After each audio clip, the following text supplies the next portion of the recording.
ओम सभी को नमस्ते। मंत्रोच्चारण। ओम सहनाववतु सहनौ भुनक्तु सह वीर्यं करवावहै तेजस्विनावधीतमस्तु मा विद्विषावहै। ओम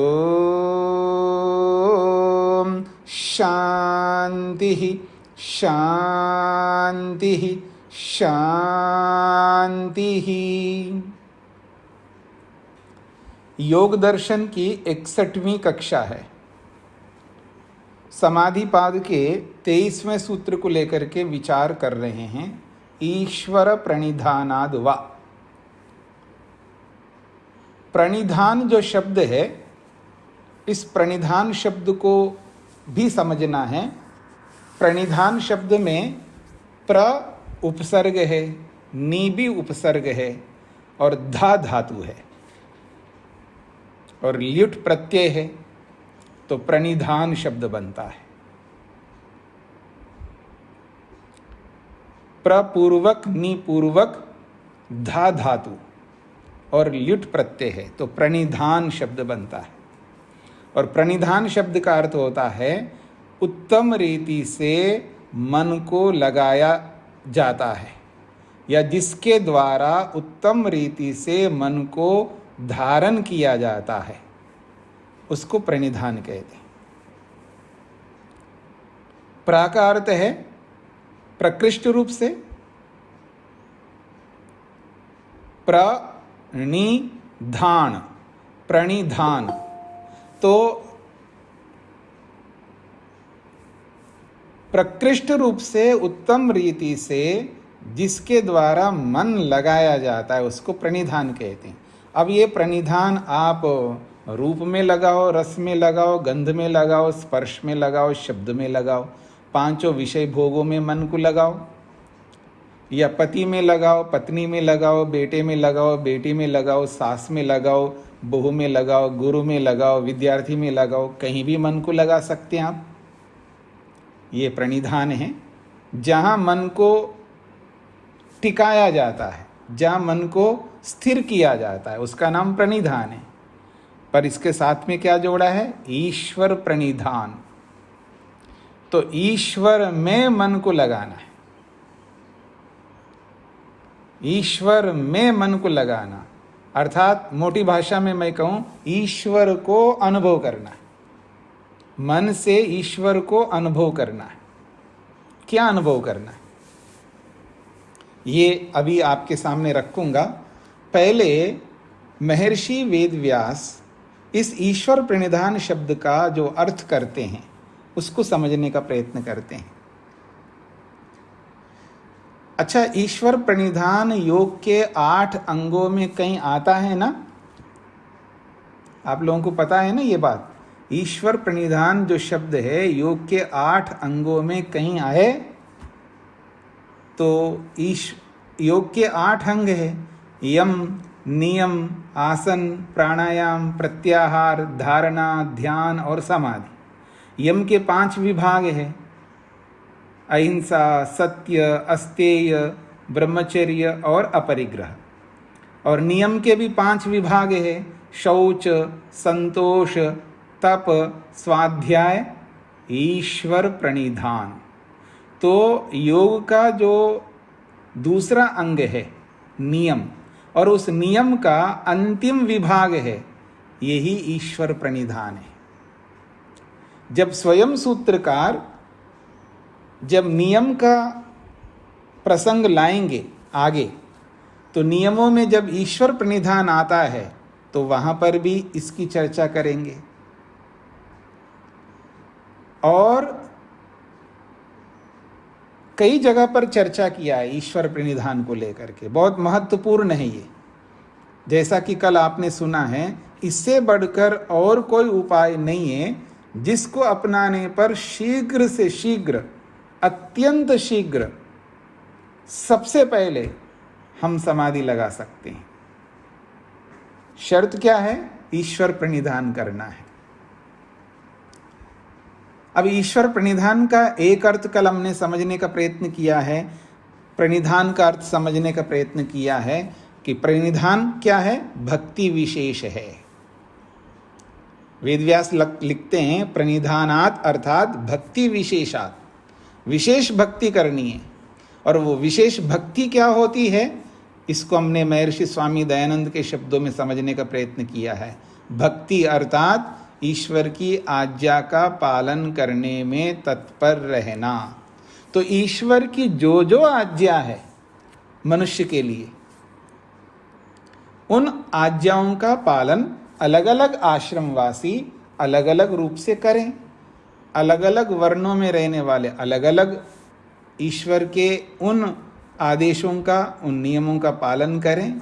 लेकिन ईश्वर की ये भी आज्ञा है कि यदि मुझे प्राप्त करना है, अर्थात ईश्वर ये कहता है कि यदि आप में से जिसको भी मुझे प्राप्त करना है, मेरा दर्शन करना है, मेरा साक्षात्कार करना है, तो ये नियमों का पालन करना होगा। उसके लिए ये विधान है।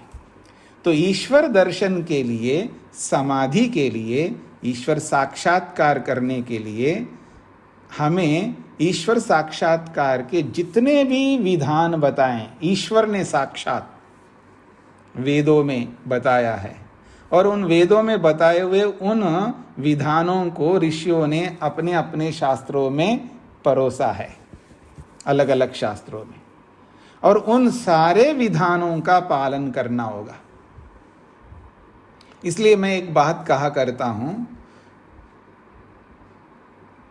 ऋषियों ने ईश्वर को प्राप्त करने के लिए जो जो किया है वो सारे काम हमको करने होंगे।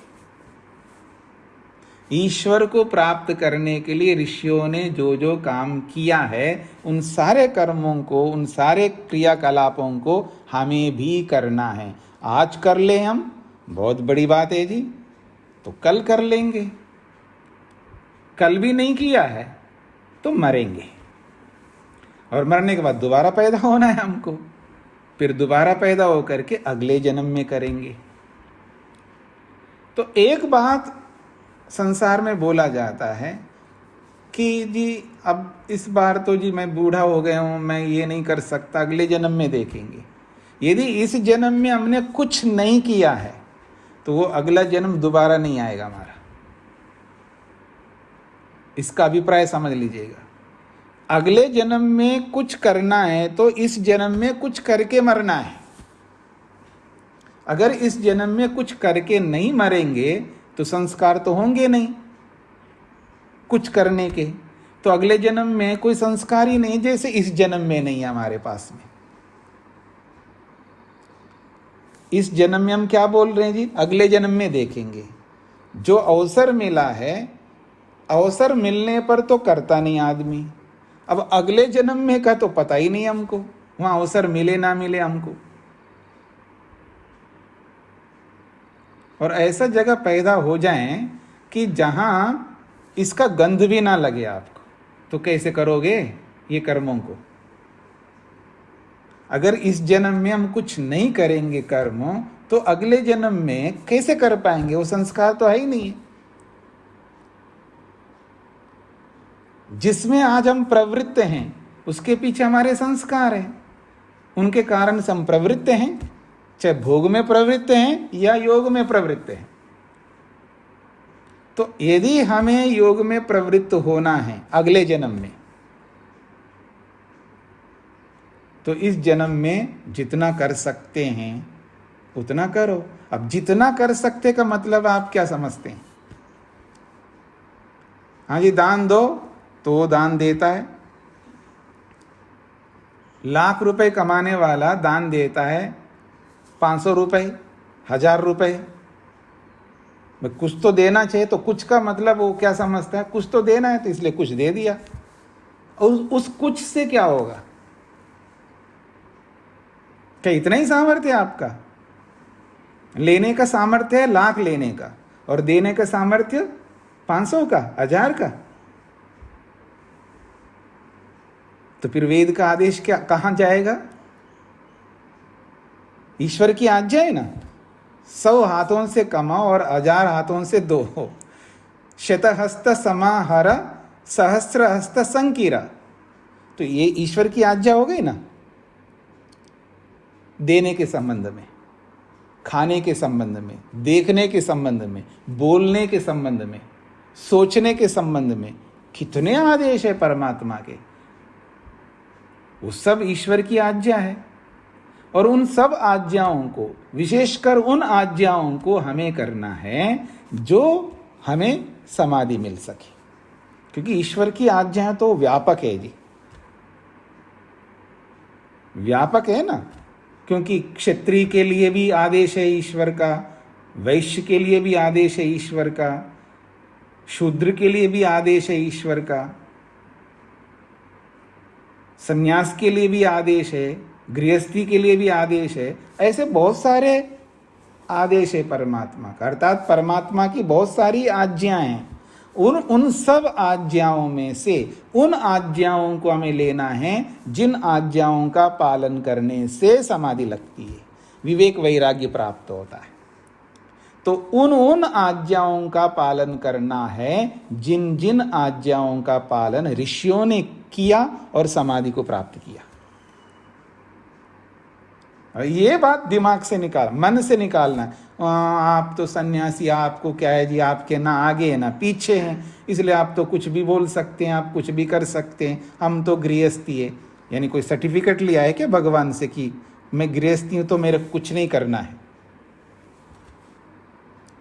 ये बच्चों की बातें क्यों कर सकते हैं आप पढ़े लिखे बड़े हैं, आप सब समझदार हैं, अपने आप को ज़्यादा समझदार मानते हैं, तो ये बच्चों वाली बात कैसे कर सकते हैं आप?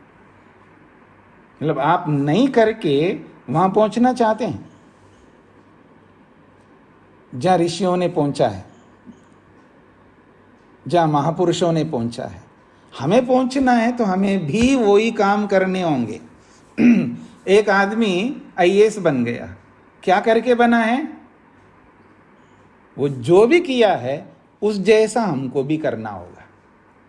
यदि मेरे को आपको आईएएस बनना है, तो नहीं बनना है तो कोई बात ही नहीं हो रही है। और आप क्यों पढ़ रहे हैं जी योग को? किस लिए पढ़ रहे हैं? आप भी तो चाहते हैं ना ईश्वर का दर्शन करना। तो यदि हम ईश्वर का दर्शन करना चाहते हैं तो हमें उन सारे कर्मों को करने होंगे जिन कर्मों को करने से ऋषियों को समाधि लगी, उनको विवेक हुआ, वैराग्य हुआ। ये बात स्पष्ट हो रही है आपको? ये ईश्वर की आज्ञा है, और ईश्वर की आज्ञा का पालन करना भक्ति विशेष है, और यही भक्ति विशेष ईश्वर प्रणिधान है। और देखिएगा, महर्षि वेदव्यास ने ईश्वर प्रणिधान की कुछ व्याख्याएं की इसी योग दर्शन में, आगे आप पढ़ेंगे। एक व्याख्या आपके सामने रख रहा हूं जो वेदव्यास ने ईश्वर प्रणिधान की है। वो कहते हैं ईश्वर प्रणिधानम अर्थात सर्वक्रियाणाम परम गुरो अर्पणम तत्फल संन्यासो वा।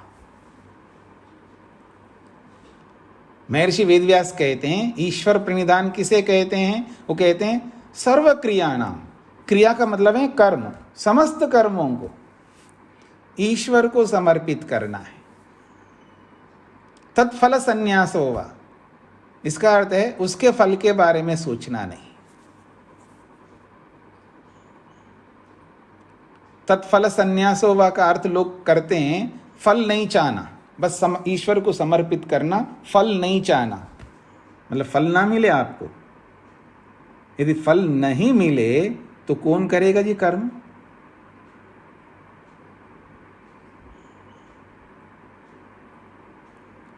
पाप करेंगे कर्म, पाप कर्म, तो फल नहीं मिलना है, तो पाप बढ़ेंगे नहीं बढ़ेंगे? अच्छा, धर्म करेंगे तो फल नहीं मिलना है, तो कौन करेगा धर्म? तत्फल संन्यास हो, फल का संन्यास का मतलब नहीं समझ पा रहे हम लोग। और एक और से महर्षि क्या लिखते हैं जी? किए हुए कर्म कभी निष्फल नहीं होते हैं, किए हुए कर्मों का फल अवश्य मिलेगा। कर्म किया है आपने, अपने लिए किया है, और ईश्वर को समर्पित करने उन कर्मों को, तो जो समर्पण है ये समझने योग्य बात है। समर्पण में हम समर्पण जो करते हैं वो बोलते हो ना आप, क्या बोलते हैं जी आप लोग? तेरा तुझको अर्पण बोलते नहीं बोलते आप? मतलब तेरा तुझको अर्पण कहाँ से बोलते हैं जी? वाणी से बोलते हैं, मन से नहीं बोलते हैं। हाँ जी, मैं पूछूंगा लवनीश जी ये मकान किसका है, तो कहेंगे ये तो आपका ही है। वाह। ये बेटा किसका है, ये तो आपका ही है जी। ये गाड़ी किसकी है, ये तो आपकी ही है। हाँ, कभी भूल से मेरे सामने बोलने लग जाना आप, तो आपने ही कहा था जी, आप तो योगाभ्यास करते हैं ना, आपका बोला बेटा, मैं तो लेके आऊंगा आपके बेटे को, मकान भी ले लूंगा, फिर जो आपने कहा कि जो जो आपका है तो सब ले लूंगा मैं। क्या मेरा है? फिर ऐसा कैसे बोला आपने? जब मेरा नहीं है, आपका है, आपने मेहनत किया, पुरुषार्थ किया, मकान बनाया, गाड़ी लिए, जो भी, तो आपके हैं। अगर कोई पूछता है जी मकान किसका है, तो आप ये बोलो जी हाँ जी मेरा ही है, मैंने बनाया, अथवा मेरे पिताजी का है, पिताजी ने बनाया। जो जिसने किया है उसका नाम लो ना, मेरा क्यों बोलते हो आप? या जो भी पूछने वाला उसका क्यों बोलते हो आप? मन में कुछ, वाणी में कुछ, ऐसा कैसे कर सकते आप? आप योगाभ्यास करें ना, तब जैसे मन में वैसे बोलो, यही तो सत्य है। ये तो ऐसा ही हुआ है, कोई कुछ दे रहा है तो नहीं नहीं नहीं नहीं नहीं नहीं चाहिए, और मन में क्या है? चाहिए। ऐसा नहीं करो, चाहिए तो ले लो, नहीं चाहिए तो फिर नहीं लेना।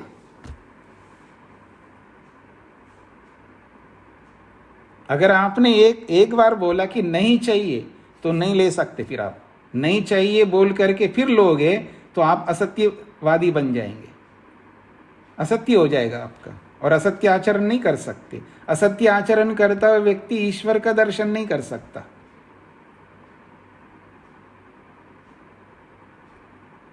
तो ये सब छोड़ने होंगे हमको। तो तत्फल संन्यास, सारे कर्म करो, ईश्वर को समर्पित कर दो, इसको समझना है। और हमारा मन क्या सोचता है, यानी मन कहिएगा हम क्या सोचते हैं, विचार क्या करते हैं। फलम धर्मस्य चेच्छन्ति, ऋषि लोग कहते हैं फलम धर्मस्य चेच्छन्ति धर्मम नेच्छन्ति मानवा। फल तो धर्म का चाहिए, लेकिन धर्म बिल्कुल नहीं करते हैं। आप लिख लीजिएगा, श्लोक बहुत महत्वपूर्ण श्लोक है ये। फलम धर्मस्य चेच्छन्ति, फलम धर्मस्य चेच्छन्ति धर्मम नेच्छन्ति मानवाः।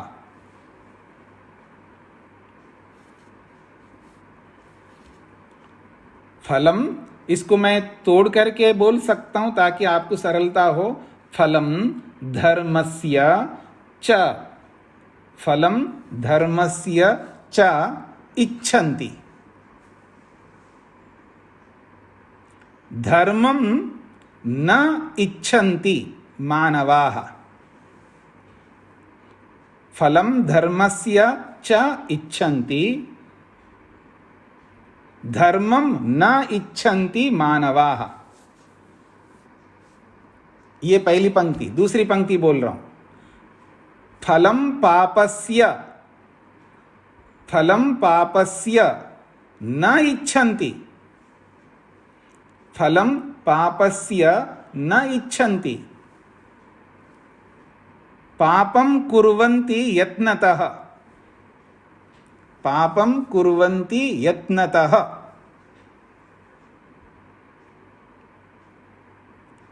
अब मैं इसको मिलाकर के बोलता हूं। फलम धर्मस्य चेच्छन्ति,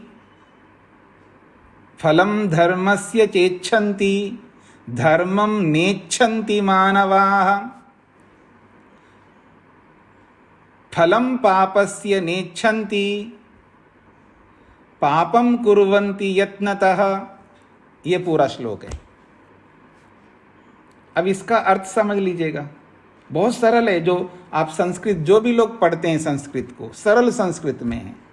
फलम धर्मस्य, धर्म के फल को, इच्छन्ति चाहते हैं, चाह तो वो वाक्य पूर्ति के लिए है। फलम धर्मस्य इच्छन्ति, धर्म के फल को हर कोई व्यक्ति चाहता है। फिर बोला है धर्मम न इच्छन्ति मानवा, पर धर्म करना नहीं चाहता है। धर्म करना बिल्कुल नहीं चाहता है, धर्म का फल चाहता है। ये पहली पंक्ति का अर्थ है। और दूसरी पंक्ति है फलम पापस्य न इच्छन्ति, पाप के फल को नहीं चाहते हैं लेकिन प्रयत्न पूर्वक पाप करते हैं। ये हमारी स्थिति है। हम सब एक ही दिशा में जाने वाले। अब मोटी भाषा में आप चाहे कुछ भी बोलो इसको, हम सब क्या करते हैं जी? यही चाहते हैं। अधर्म तो प्रयत्न पूर्वक करेंगे, पाप तो प्रयत्न पूर्वक करेंगे, लेकिन पाप का फल बिल्कुल नहीं चाहते हैं। और धर्म का फल तो बहुत चाहते हैं लेकिन धर्म नहीं करना चाहते हैं। तो जब हम कर्म करते हैं, दो प्रकार के कर्म करते हैं। क्यों जी? हम कर्म कैसे करते हैं? दो प्रकार के करते हैं। पाप कर्म तो पानी की तरह बहाते हैं हम लोग, हमें नहीं पता लगता है। मैं पता आपको दिखा दूंगा दर्पण कैसे हम पाप करते हैं। आगे जैसे जैसे आएगा योग में तो आपको पता लग जाएगा हम पाप कितने करते हैं। कुछ तो दिग्दर्शन आप लोगों को हो ही गया है, और बचा कुचा जो दिग्दर्शन है वो भी आपको करा दूंगा। तो हम पाप तो बहुतायत में करते हैं, पानी की तरह बहाते हैं, और बीच बीच में पुण्य भी कर लेते हैं। तो दो प्रकार के कर्म हम कर लिए। अब ये दोनों प्रकार के कर्मों को भगवान को अर्पित करना है। ईश्वर प्रणिधानम, ईश्वर प्रणिधान का क्या अर्थ है? तो महर्षि वेदव्यास कहते हैं सर्व क्रियाणाम अर्थात सर्व कर्माणाम, समस्त कर्मों को परम गुरु, हाँ जी मैं भी आपका गुरु याद रखना, लेकिन मेरे को अर्पित करने से कुछ नहीं मिलने वाला है ना। और आपके और भी गुरुजी लोग होंगे, किसी भी गुरु को अर्पित कर दो, वो कुछ नहीं कर सकता आपके लिए। क्यों भला? स्वयं के लिए कुछ नहीं कर सकता, दूसरे के लिए क्या कर पाएगा वो? इसलिए मैं एक बात रखता हूं, मां, पिता, पति, पत्नी, भाई, बहन, गुरु, विद्यार्थी, कोई भी कुछ भी आपको नहीं कर सकते जो आप चाहते हैं। आपकी जो तमन्ना है, आपकी जो अभिलाषा है, आपका जो एम है, उद्देश्य है, उसकी पूर्ति न मां कर सकती है, न पिता कर सकता है, न पति कर सकता है, न पत्नी कर सकती है, न गुरु कर सकता है, न शिष्य कर सकता है। दुनिया का कोई मनुष्य आपके प्रयोजन को, मेरे प्रयोजन को, किसी के भी प्रयोजन को पूरा नहीं कर सकता। हाँ ठीक है, मकान दिला सकता है, कोई जमीन दिला सकता है, कोई गाड़ी दिला सकता है, कोई कुछ भी दिला सकता है। भौतिक वस्तुओं को तो कोई भी दे सकता है, ले सकता है। यहाँ वो प्रयोजन है हमारा जो आप, मैं, सभी हम दुख से सर्वथा मुक्त होना चाहते हैं। इस फल को न माँ दे सकती है, न पिता दे सकता है, न शिष्य दे सकता है, न गुरु दे सकता है, न पति, न पत्नी, दुनिया का कोई नहीं दे सकता। अब इनको समर्पित करने से कोई अर्थ नहीं है। इसलिए योग के क्षेत्र में ये बोला जा रहा है परम गुरु, गुरुओं का भी गुरु है परमात्मा। ये भी बताएंगे स्वयं महर्षि पतंजलि आगे। स एषा पूर्वेशाम अपि गुरु कालेन अनवच्छेदात्। वो गुरुओं का भी गुरु है, सबका गुरु है। पहले वाले जितने भी गुरु हुए होंगे ब्रह्मा से लेके महर्षि स्वामी दयानंद पर्यंत ये सब हमारे गुरु हैं। और भविष्य में पता नहीं कितने गुरु और बनेंगे। उन गुरुओं का, भविष्य वाले गुरुओं का और भूत वाले गुरुओं का, और वर्तमान में जितने भी गुरु बैठे हैं उन सारे गुरुओं का भी गुरु तो परमात्मा है, ईश्वर है। ऐसे ईश्वर रूपी गुरु को समस्त कर्मों को, समस्त का मतलब है पाप भी और पुण्य भी, जितने भी कर्म हमने किया है हमें नहीं पता है, सुबह से लेकर रात तक जितने भी कर्म हमने किया है, चाहे वो पाप हो चाहे पुण्य हो, सारे कर्मों को ईश्वर को अर्पित करना है। और अर्पित करके क्या करना है? तत्फल संन्यास वाह। इसका अर्थ है, वाह का मतलब है और, उसके फल के बारे में कुछ नहीं सोचने का। कुछ नहीं सोचने का मतलब है ईश्वर को समर्पित कर दिया है। और हम क्या करते हैं जी, हे भगवान मैंने मेहनत किया, अब मेरे को ये फल मिल जाए, यही तो प्रार्थना करते हैं हम लोग। हम क्या प्रार्थना करते हैं जी, मैंने बहुत मेहनत की है भगवान, अब तो फल दे दो। हाँ, तो आपने मेहनत बहुत किया है, हो सकता है, लेकिन वो बहुत मेहनत पूरा मेहनत है, आधा मेहनत है, कितना मेहनत है आपको तो पता ही नहीं है। आपने पूरा कर्म किए बिना ही फल मांगोगे तो कैसे देगा भगवान? अब फल देने का काम किसका है? भगवान का है। क्योंकि मैंने पहले बोला था, दुनिया का कोई भी मनुष्य वो फल नहीं दे सकता जिस फल को हम चाहते हैं, जिसकी चाह रखते हैं। अब वो फल कोई भी मनुष्य नहीं दे सकता। वो फल तो छोड़ दीजिएगा, आपको अगले जन्म में क्या बनना है वो फल भी नहीं दे सकते हम मनुष्य। हाँ जी, मैं आपको अगले जन्म में यहाँ पैदा करवा दूंगा, ऐसा कोई करवा सकता है क्या? नहीं, अगले जन्म में आपको पुरुष बनना है या स्त्री बनना है, क्या बनना है, ये कर सकता है क्या मनुष्य? आपको, मेरे को कोई नहीं कर सकता। तो जितने भी हमने कर्म किए, चाहे अच्छे या बुरे, सारे परमात्मा को अर्पित कर दो और उसके फल के बारे में सोचना बिल्कुल नहीं। क्यों? क्योंकि जिसको मैंने अर्पित किया वो कौन है जी? क्या पढ़ते हैं आप? ईश्वर सच्चिदानंद स्वरूप। आगे क्या बोलते हैं आप? वो जो नियम पढ़ते होंगे ना आप लोग, कभी कभी पढ़ते होंगे ना, उस नियम को याद करो। ईश्वर का क्या स्वरूप है? ईश्वर सच्चिदानंद स्वरूप, न्यायकारी, दयालु, अजन्मा, अनंत, जो भी है, उन सब स्वरूपों में एक स्वरूप है ईश्वर का, न्यायकारी। कर्मों को करो, कुएं में डालो, नेकी कर कुएं में डाल, ये जो बोलते हैं ना, वो कुआं है यहां परमात्मा, वो ईश्वर है। और उस ईश्वर को अर्पित कर दो जो भी आपने कर्म किया है, अच्छा या बुरा। और एक्सपेक्टेशन नहीं रखना, इस कर्म को मैंने आपको अर्पित की, इसका ऐसा फल देना भगवान, ये चाह नहीं रख सकते। कौन? समाधि को प्राप्त करने वाला। उसको क्या करना है? ईश्वर पर छोड़ देना। वो जो देगा फल वो मेरे लिए सहर्ष स्वीकार्य है। ये है फल संन्यास का अभिप्राय। अजीत जी, माइक बंद नहीं है आपका।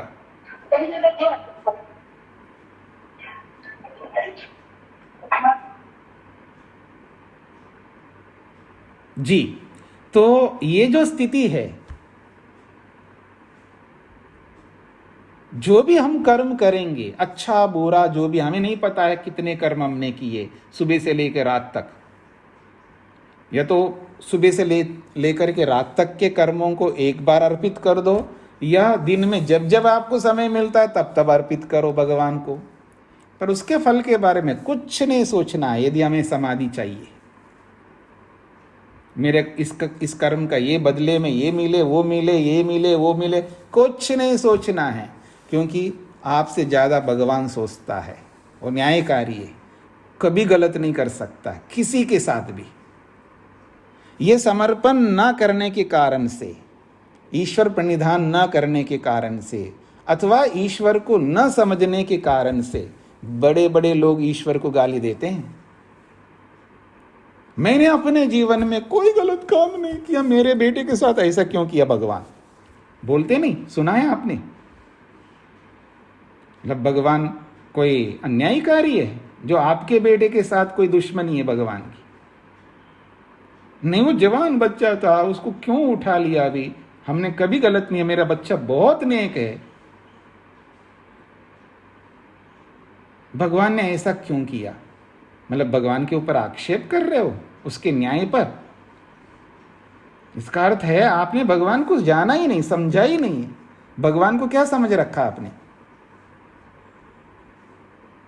इसलिए समझ लो पहले भगवान को यथार्थ रूप में। भगवान तो भगवान है, वो सर्वज्ञ है, वो कभी किसी के साथ अन्याय नहीं कर सकता। अगर आपका बेटा मर गया किसी भी कारण से, तो उस कारण को ढूंढो, किस कारण से वो मरा है। ईश्वर पर क्यों दोष देते हो आप? या तो उस बेटे पर दोष दो, या उस बेटे को मारने वाले पर दोष दो, या अपने आप पर दोष दो कि हमने ऐसा परवरिश नहीं किया, मैंने कोई गलत काम नहीं किया। आपको क्या पता है गलत काम क्या होता है, सही काम क्या होता है? जो आपको पता है उसके आधार पर बोला, जो पता नहीं उसके बारे में कौन बताएगा आपको?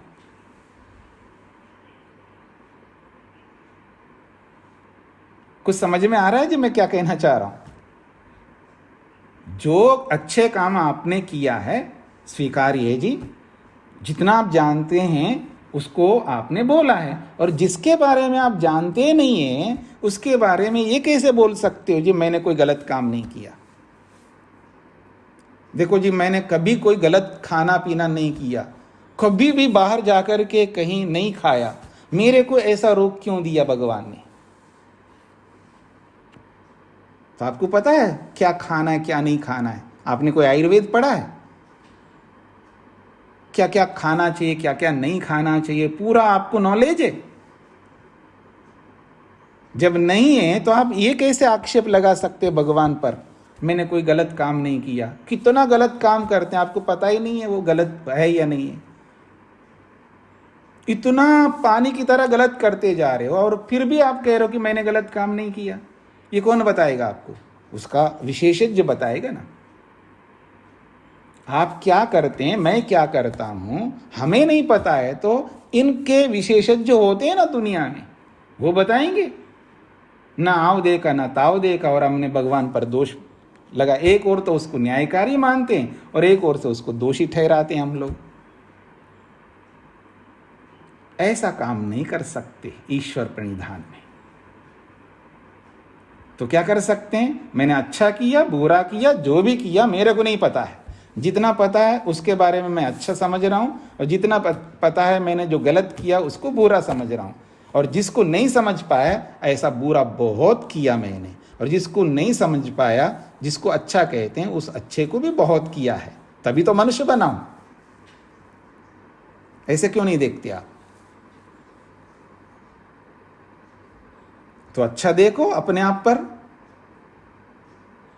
अच्छा भी देखो बुरा भी देखो, दोनों करते हैं हम, दोनों देखो। तो जो भी हुआ है तो अच्छा, जो दुख मिलता है हमको वो दुख केवल हमारे कर्मों के कारण से मिलता है या दूसरों के कर्मों के कारण से भी मिलता है, ये भी समझना है। जब तक ये समझ में नहीं आएगा तब तक इसी तरह भगवान को दोष देते रहेंगे हम। क्योंकि जितने भी दुख होते हैं जितने भी सुख होते हैं वो हमारे कर्मों का ही नहीं होते हैं, दूसरों के कर्मों का भी होते हैं। ये भी ना समझने के कारण से हम भगवान को दोष देते रहते हैं। अब मैं ठीक से चल रहा हूँ, सामने भी ठीक से देख रहा हूँ, पीछे भी ध्यान रख रहा हूँ, क्योंकि ये तो भारत में रहते हैं जी हम लोग। बायां भी देख रहा हूँ दायां भी देख रहा हूँ, सामने भी देख रहा हूँ, पीछे भी बहुत सावधानी से चला रहा हूँ। लेकिन कोई सिरफिरा जो है ऐसे आकर के मेरे को ठोक दे तो मैं क्या करूँगा? मेरे हाथ में है क्या? कोई आतंकवादी आकर के मेरे को गोली से उड़ा दे तो ये मेरे हाथ में नहीं है। मैं सुरक्षा करने का प्रबंध कर रहा हूं, मेरा सामर्थ्य जितना है उतना मैं अपने आप को बचा रहा हूं। लेकिन मैं संपूर्ण रूप से नहीं बचा सकता अपने आप को, ना इतना सामर्थ्य, ना इतना ज्ञान विज्ञान है, ना इतने साधन है मेरे पास में। तो जितने साधन हैं उसमें भी बहुत कंजूस आदमी हूं मैं। हाँ, कहाँ किसके लिए क्या यूज करना है वो भी नहीं पता है मेरे को। ऐसा व्यक्ति ईश्वर पर कैसा दोष दे सकता है वो? तो इसलिए जितने भी हम कर्म कर रहे हैं सुबह से लेकर रात तक, और सोते समय भी, स्वप्न में और निद्रा में, वो सारे कर्मों को, 24 घंटे के कर्मों को परमात्मा को समर्पित करना है। और समर्पित करके ये मन में लाना है, परमेश्वर इसके बारे में, इसके फलों के बारे में मैं कुछ नहीं सोचूंगा या सोचूंगी, और जो फल आप देंगे वो मेरे लिए स्वीकार्य है।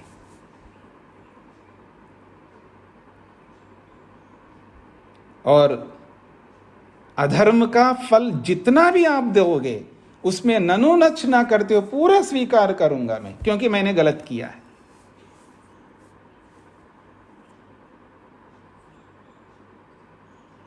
और जो भी मैंने अच्छा किया उसका जो भी फल आप देंगे वो भी मेरे को स्वीकार्य है। अच्छे के लिए अच्छा स्वीकार्य है, बुरे के लिए बुरा फल स्वीकार्य है। सबको स्वीकार करना है। आज जो भी मैं जैसा हूं ये परमात्मा के न्याय के कारण से हूं। किसी के प्रति परमात्मा कोई अन्याय नहीं कर सकता, क्योंकि उसको हमने न्यायकारी स्वीकारा है। हमने ही स्वीकार की इसलिए न्यायकारी, ऐसा भी नहीं है। वो स्वयं स्वभावता ही न्यायकारी है। उसको किसी ने न्यायकारी नहीं बनाया, हमारे दबाव के कारण से वो न्यायकारी बन गया हो, ऐसा नहीं है। जैसे लोक में होता है ना, कोई अन्यायकारी होता है, उसको हम दबाते हैं, उसको दुख देते हैं, उसको डंडा दिखाते हैं, तो फिर वो बदल करके न्यायकारी बनता है। और उसको जब डंडा नहीं दिखाते तो अन्यायकारी बनता है। ऐसा कोई भगवान नहीं है कि हमारे डर से वो न्यायकारी बन गया हो, वो स्वभाव से ही न्यायकारी है। हम इसलिए अन्यायकारी है क्योंकि हम कम जानते हैं, इसलिए हम बहुत अधिक अन्याय करते हैं। दूसरों का तो छोड़िएगा, अपने ही परिवार के साथ कितना अन्याय करते हैं, इसका कोई भी सीमा नहीं है हमारे। और ऐसे हम ईश्वर से ये कहे कि आपने मेरे साथ ऐसा क्यों किया। हम अपने ही परिवारजनों के लिए, अपने ही बेटे बेटियों के लिए, अपने ही पति पत्नी के लिए, अपने ही सास बहू के लिए, अपने ही निकट के निकट लोगों के साथ कितना अन्याय करते हैं ये हमें नहीं पता है। और ऐसा व्यक्ति ये भगवान को दोष दे कि आप बहुत मेरे साथ गलत किया है या जो भी है, रोना रोता रहता आदमी। जब जब याद आता है तब तब रोता ही रहता और भगवान को ही दोष देता रहता है। चाह करके देता है और ना चाह करके देता है। कोई जानबूझ करके देता है, कोई अनजाने में दोष देता रहता है। उसको ये पता नहीं लग रहा होता है कि मैं भगवान को दोष दे रहा हूँ, लेकिन दे रहा होता है भगवान को। मेरा साथ भी ऐसा क्यों? भगवान का नाम भी ले ना ले कोई, लेकिन मेरे साथ ऐसा क्यों हुआ? मेरे बेटे के साथ ही ऐसा क्यों हुआ? मतलब दूसरे के बेटे के साथ होना था।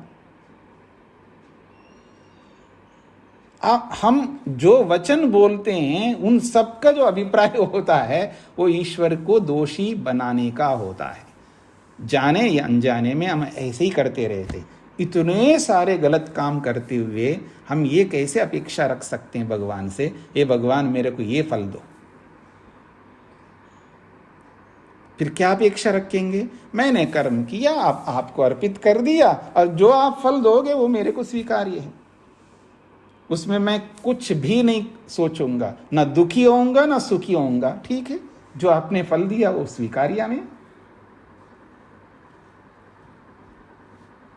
क्यों? योगाभ्यास करने वाला ऐसा ही करेगा, क्योंकि योगाभ्यास में एक और है नियम में संतोष। क्या है? नियम में एक और विभाग है जिसका नाम है संतोष। और आज हम संतोष में नहीं है। करते तो इतना राई के बराबर, और चाह जो रखते हैं वो पहाड़ के बराबर। करते हैं राई के बराबर और फल चाहते हैं पहाड़ के बराबर। ये हमारी स्थिति है। क्यों? आकंठ हम लोग डूबे हुए हैं अविद्या में, इसलिए ऐसा करते हैं। इस सब से ऊपर उठना है तो ईश्वर प्रणिधान करना है। ये मैं नहीं कह रहा हूं, महर्षि वेदव्यास कहते हैं सर्व क्रियानाम परम गुरु अर्पणम तत्फल संन्यासो। ये एक जगह ऐसा लिखा है, और एक जगह लिखते हो परम गुरु कर्मार्पणम। ये दूसरे स्थान पर वेदव्यास लिखते हैं, वो कहते हैं परम गुरु कर्म अर्पणम कर्मार्पणम। परम गुरु में अपने कर्मों को अर्पित करना। एक जगह लिखा है क्रियाणाम और एक जगह लिखा है कर्माणाम, कर्म। तो क्रिया कहो कर्म कहो एक ही बात है, इसका मैं आपको ये बता दिया। एक जगह क्रिया लिखते हैं और एक जगह कर्म लिखते हैं, तो क्रिया कहो या कर्म कहो एक ही बात है, ये पर्यायवाची शब्द है। इसको दिखाने के लिए मैंने दूसरा वचन आपके सामने दिया है, परम गुरु कर्मार्पणम, ईश्वर प्रणिधानम अर्थात परम गुरु कर्मार्पणम। इतना ही लिखा है एक जगह, और एक जगह लिखा है सर्व क्रियाणाम परम गुरु अर्पणम तत्फल संन्यासो। ये सब आपको आगे पढ़ने को मिलेंगे। तो ये ईश्वर प्रणिधान के अर्थ बताए। इतना ही नहीं, और भी है ईश्वर प्रणिधान का। ये तो कर्मों को अर्पित करने की बात कही उन्होंने ईश्वर प्रणिधान में। ईश्वर प्रणिधान का एक दूसरा विभाग है। दूसरा विभाग ये है कि आप बैठे हैं, बैठे हो, खड़े हैं तो खड़े हो, चल रहे हो चलते हुए हो। चाहे आप बैठे हैं, खड़े हैं, चल रहे हैं, खा रहे हैं, पी रहे हैं, देख रहे हैं, सुन रहे हैं, जो भी हम करते हैं उन सब को करते हुए ईश्वर को सामने पाना, ईश्वर के एहसास रखना कि ईश्वर मुझे देख रहा है, सुन रहा है, जान रहा है। और आज क्या एहसास करते हम लोग? कोई नहीं देख रहा है, अकेला हूं, कोई नहीं देख रहा है, मैं अकेला हूं। शुक्र है अब सब चले गए, अब मैं अकेला हो गया। अब मैं अपने आप को अकेला अनुभव कर रहा हूं, लेकिन कोई दूसरा भी है यहां पर जो मेरे को देख सुन जान रहा है। ये जो भाव है, इसके लिए श्लोक के माध्यम से महर्षि वेदव्यास प्रस्तुत करते हैं। शय्यासनस्तो अथ पतिव्रजन्व, एक श्लोक आएगा, आगे पढ़ेंगे आप लोग।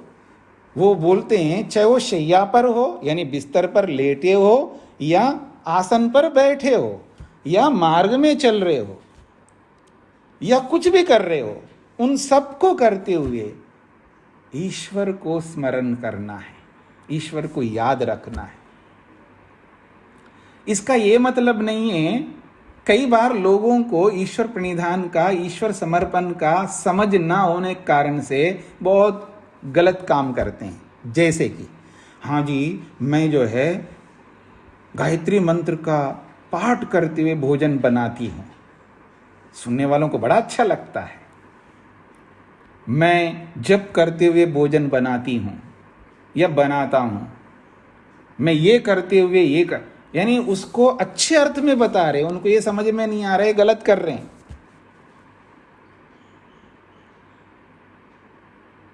चलो ये तो साधक लोगों की बात कर रहा हूं, आध्यात्मिक लोगों की बात। लौकिक लोग क्या करते हैं?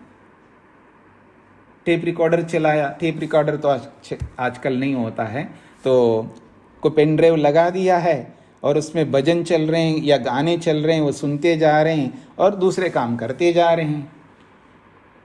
हो रहा है नहीं हो रहा है? दो काम चल रहे हैं, यानी भोजन बनाने का काम, गाने सुनने का काम, दोनों काम चल रहे हैं। तो आपका मन कहाँ कहाँ जाएगा? सुनने में भी जाएगा, बनाने में भी जाएगा। और कोई चूक हो गई बनाने में,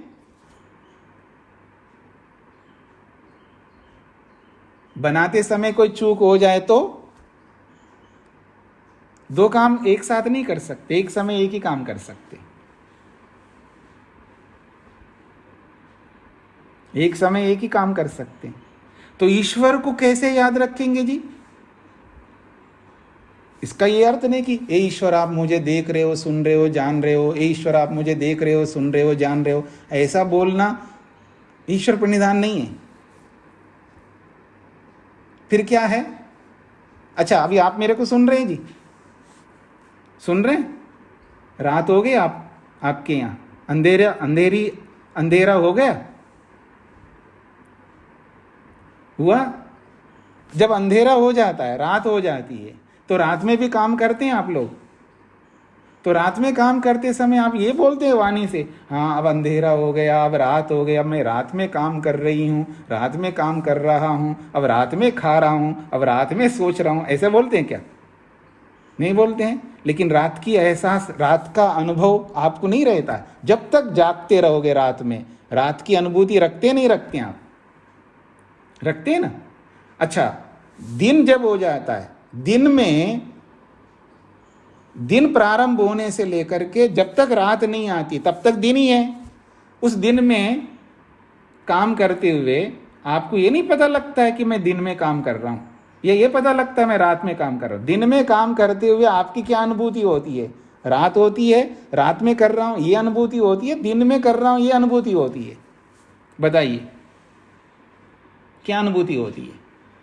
दिन में कर रहे हो तो दिन की अनुभूति रहती है, रात में कर रहे हो तो रात की अनुभूति होती है। और दिन में भी देखिएगा, सुबह सुबह की अनुभूति अलग होती है, उषा काल जिसको आप बोलते हो। ठीक है जी। तो ऐसे जैसे जैसे दिन बढ़ता जाएगा वैसा वैसा आप अनुभव करते रहते हैं। अंडरस्टूड है, दिमाग में बैठा हुआ है आपके, इसके लिए बोलने की आवश्यकता नहीं पड़ता है, एहसास रहता है। उस एहसास में हम काम कर रहे हैं। जैसे अंधेरा है, रात हो गई इसलिए अंधेरा है, और अमावस्या का रात हो मान लीजिएगा तो और ज़्यादा अंधेरा लगेगा आपको।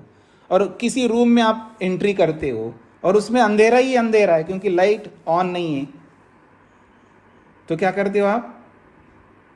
कोई बल्ब, कोई भी ट्यूब, कुछ भी जलाते हैं, यानी प्रकाश लाते हो। प्रकाश आते ही पूरा कमरा कैसा हो गया? प्रकाशवान हो गया। अब आप उस कमरे में जो भी करोगे, किस में कर रहे हो? प्रकाश में कर रहे हो, तो प्रकाश की अनुभूति रहेगी। तो दिन में दिन की अनुभूति अर्थात प्रकाश की अनुभूति में सब काम कर रहे हो। रात में रात की अनुभूति जैसा हमें होता है, सेम ऐसा ही भगवान को अनुभव करना है। जब मैं कोई कर्म कर रहा हूं, भोजन बना रही मां, तो उसको ये अनुभूति रहनी चाहिए मैं भगवान में ही हूं, भगवान में सब्जी काट रही हूं, भगवान में ही सब्जी बना रही हूं, भगवान मेरे सामने है। बस केवल इतना ही रखना है। जैसे कई बार क्या होता है, बहुत भूख लग रही हो पति को, वो खड़ा हो जाता है किचन में आकर के पत्नी के पास में, अभी बना ही नहीं, अभी थोड़ा वक्त लगेगा, जल्दी करो ना। वो खड़ा हो गए सिर पर। अब पत्नी जल्दी जल्दी करती है, होता नहीं होता है, कड़छी जल्दी जल्दी घुमा लिया। अब आज होता नहीं होता, आज तो आप बहुत संपन्न हो गए होंगे, किसी से बनवाते होंगे, कोई कोई बनाता भी होगा। अब किसके पास इतना फुर्सत है? ठीक है ना। तो फिर भी कभी ना कभी तो हुआ होगा, आपने ऐसा देखा भी होगा, तो अब सिर पर कोई खड़ा हो जाए। अब वो बना रही है माँ हो, बहू है, जब कोई भी हो जो बना रहे हैं, तो उस स्थिति में जो बगल में खड़ा है उसकी अनुभूति रहेगी नहीं रहेगी आपको? या ये खड़ा है बगल में इसलिए जल्दी कर रही हूं, ये खड़ा है बगल में इसलिए जल्दी कर रही हूं, ऐसा करेंगे? या बस केवल अनुभूति रखते हैं, हाँ है, बस हाँ है, ये अनुभूति बनाए रखना ईश्वर प्रणिधान है।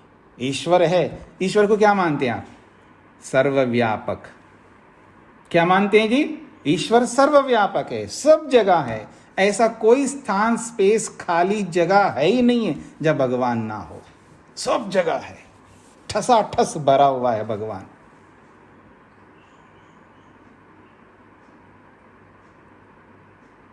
ठसाठस सब जगह, कोई ऐसा खाली जगह ही नहीं है। तो भगवान है, मैं भगवान में काम करूंगा। और मन किस में लगाना है? काम में लगाना है, तभी काम ठीक से होगा।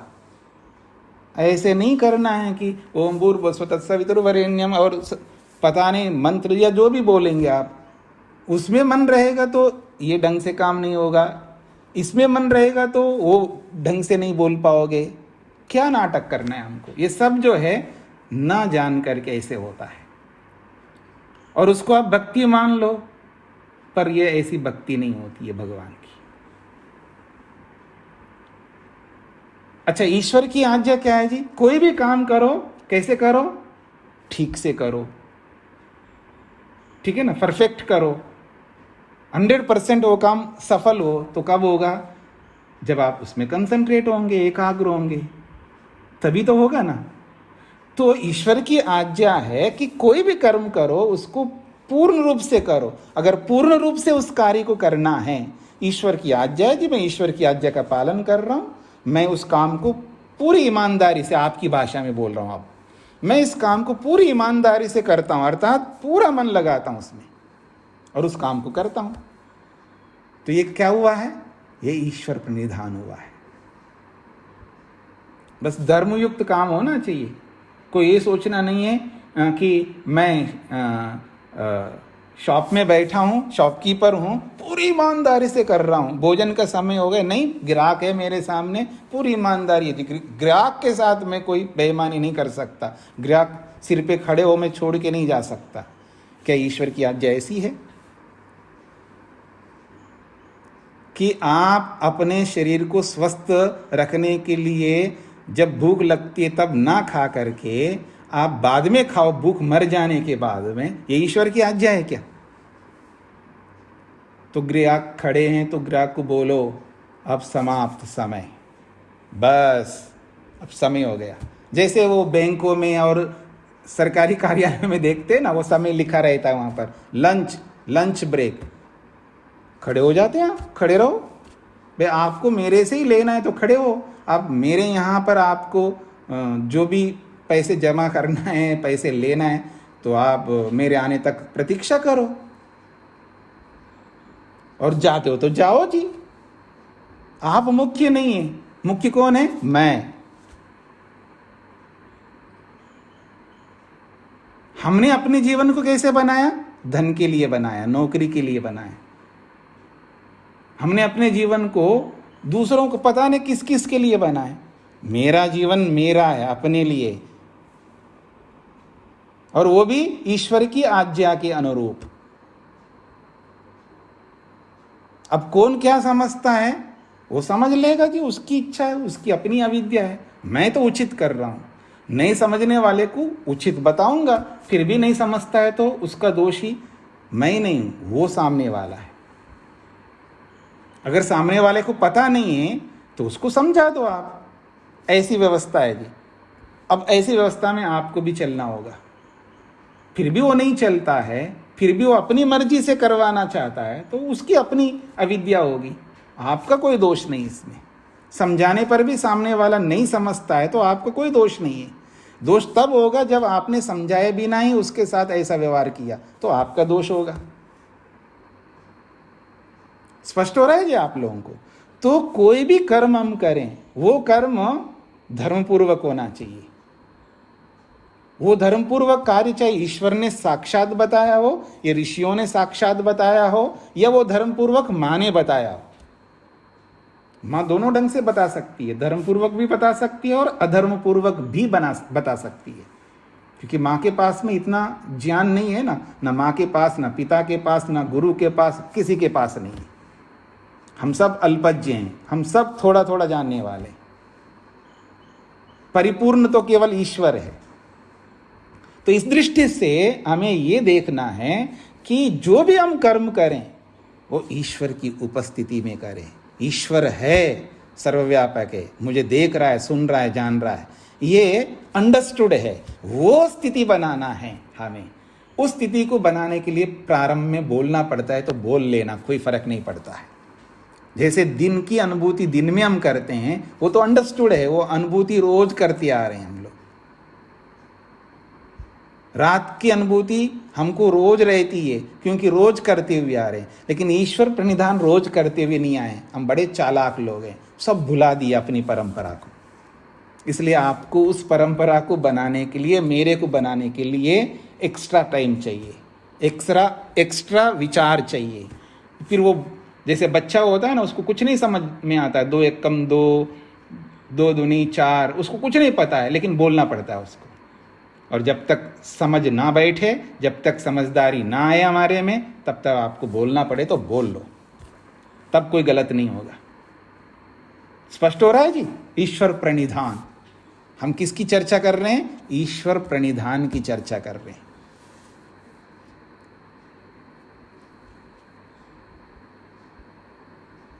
और चर्चा आगे करेंगे, अभी तो ये 2.5 पंक्ति अभी पूरे नहीं हुए हैं। इन 2.5 पंक्तियों को और समझना। ईश्वर प्रणिधान बहुत महत्वपूर्ण, व्यापक है। इसके बारे में तो कितना ही बोल सकते हैं। जैसा कि महर्षि स्वामी दयानंद ने बोला है, उनका अनुकरण करेंगे तो बहुत लंबा हो जाएगा। तो इस दृष्टिकोण से इसको समझने का यत्न करना, उचित रीति से हमको, उत्तम विधि से हमको चलना है। सुनी सुनी बातों पर नहीं चलना है, सीख करके चलना है। विद्या सीखने से आती है, बिना सीखे विद्या नहीं आ सकती है। ये मन में बिठा लीजिएगा। कोई भी विद्या हो, सीखना होता है उसको। और वो सीखना 2 प्रकार से, सुन करके सीखो या देख करके सीखो। या तो सुन करके सीखो, सुन करके सीखना का मतलब है शास्त्रों के माध्यम से सीखना, और देख करके सीखने का मतलब है सृष्टि को देखो, नेचर को देखो, सीख लो। दोनों में से एक काम करना है। इसलिए जो साइंटिस्ट हुए ना पहले वाले, चाहे आइंस्टीन हो या न्यूटन हो या ऐसे बड़े बड़े साइंटिस्ट, जो भी नाम आप ले सकते हैं, वो नेचर को देख करके बहुत सीखा है। उन्होंने पुस्तकों को भी पढ़ करके भी सीखा। उन्होंने दोनों ढंग से सीखा है, और हमें भी दोनों ढंग से सीखना है। परंपरा समझते हैं? 2 प्रकार की होती है, उचित परंपरा और अनुचित परंपरा। लेकिन जो उचित परंपरा है उसका पूरा अनुकरण करना है, और अनुचित परंपरा को 1% भी अनुकरण नहीं करना है। प्रमाण पूर्वक चलना है, मेरे को, आपको, हम सबको। ठीक है? इस ईश्वर प्रणिधान के बारे में और आप सोचिएगा। अभी प्रश्न मत करिएगा। जब मैं कहूँगा अब ईश्वर प्रणिधान के बारे में जो बताना था वो बता दिया जी, अब आपको कुछ पूछना हो तो सब पूछना। पूछने का बाद में रखो, समझने का पहले रखो। तो ईश्वर प्रणिधान को समझ करके हम सबको चलना है। और ये एक ऐसा साधन है ईश्वर प्रणिधान, ये बहुत ही उपयोगी है। जब ये अगर हमारे जीवन में बैठ जाएगा तो हमारे पाप कम होते जाएंगे, जितना जितना बैठता जाएगा ईश्वर प्रणिधान। हाँ जी, आप सब मेरे को देख रहे हो, ठीक है? आपके सामने मैं गलत कर सकता हूं, या मेरे सामने आप गलत कर सकते हैं। अब ये अलग बात है, आप अपना वीडियो बंद करके आप कुछ भी गलत करते रहो, मैं नहीं कह सकता। वीडियो ऑन करना, फिर मेरे को देखना, ठीक है? फिर अभी आपको टोकने का काम किया नहीं है, ठीक है ना? सीधे बैठो, ये बोला नहीं ना आपको, बोला नहीं है, तो ये भी बोल सकता हूं मैं आपको, कुछ भी बोल सकता हूं जो नियम पूर्वक है। तो इस दृष्टिकोण से आपके सामने मैं गलत नहीं कर सकता, मेरे सामने आप गलत नहीं कर सकते। जैसे हम किसी से तो डरते हैं ना, जिन जिन से डरते हैं उनके सामने गलत नहीं कर सकते। तो जब ईश्वरी मेरे सामने हो और ये एहसास मेरे को दिन के समान हो जाए, रात के समान हो जाए, फिर कहना क्या है? जब भी मैं कर्म करूंगा तो मेरे सामने ईश्वर है। तो जब ईश्वर है तो ईश्वर का मतलब कोई ईश्वर की मूर्ति नहीं है, कोई ईश्वर का कोई ऐसा स्वरूप नहीं है, वो तो व्यापक स्वरूप में है। जैसे सब जगह पानी भरा हुआ है ना, सब जगह इलेक्ट्रिसिटी है ना, सब जगह वायु है ना, ऐसा ऐसा समझ लीजिएगा। इस तरह ईश्वर मेरे सामने है। ये एहसास रखते हुए जब हम कर्मों को करना प्रारंभ करेंगे, हमारे पाप जितना आज हो रहे हैं उसका प्रतिशत कम होता जाएगा। ये एहसास जैसे जैसे बढ़ता जाएगा वो पाप कम होते जाएंगे। ईश्वर प्रणिधान को इस रूप में समझने का प्रयत्न हम सबको करना है। ओम शांति शांति शांति।